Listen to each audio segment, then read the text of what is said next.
चलिए आज एक ऐसे शख्स की कहानी सुनते हैं जिसके पास एक सपना और एक कमाल के हुनर के सिवा और कुछ भी नहीं था। ये कहानी है विजय की और ये हमें सिखाएगी कि सच्ची दौलत आखिर होती क्या है। तो कहानी का सबसे बड़ा सवाल यही है जो हमें सीधे इसके दिल में ले जाता है। क्या किसी इंसान का अच्छा दिल और उसकी काबिलियत समाज की इन कठोर सोच को तोड़ सकती है? आइए देखते हैं। तो चलिए कहानी की शुरुआत करते हैं। हमारे हीरो हैं विजय, फूलपुर गांव के एक सीधे साधे आदमी जिनकी आंखों में एक बहुत बड़ा सपना पल रहा था।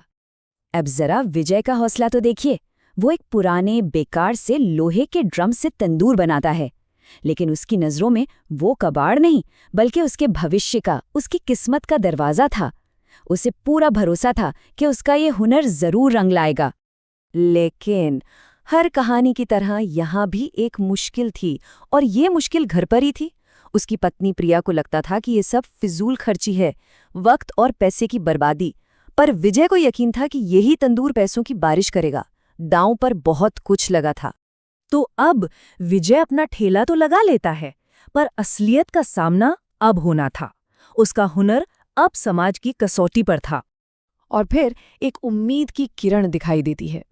उसका पहला ग्राहक, दोस्त जग्गू, जब तंदूरी चिकन चखता है तो बस दीवाना हो जाता है।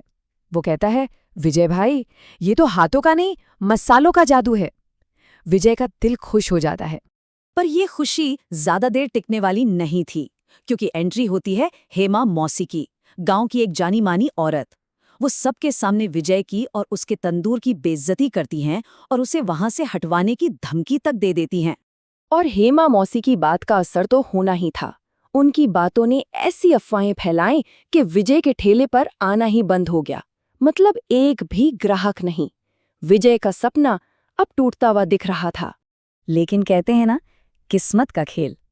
अब कहानी में एक ऐसा मोड़ आता है जो विजय को एक ऐसी दुविधा में डाल देता है जो उसके भविष्य को हमेशा के लिए बदलने वाली थी।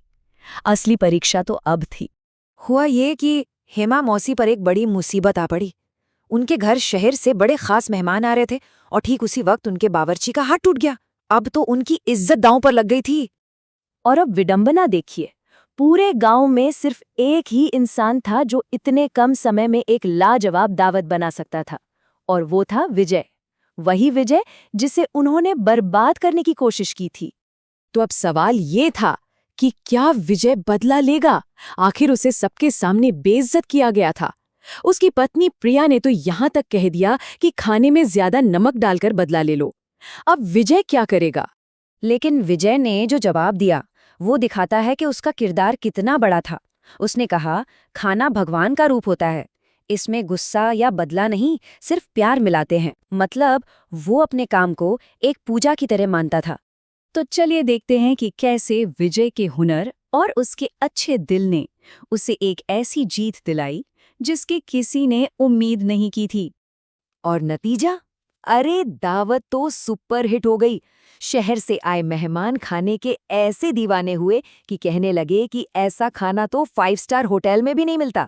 हेमा मौसी की इज्जत बच गई। और इसका असर अगले ही दिन दिखाई दिया।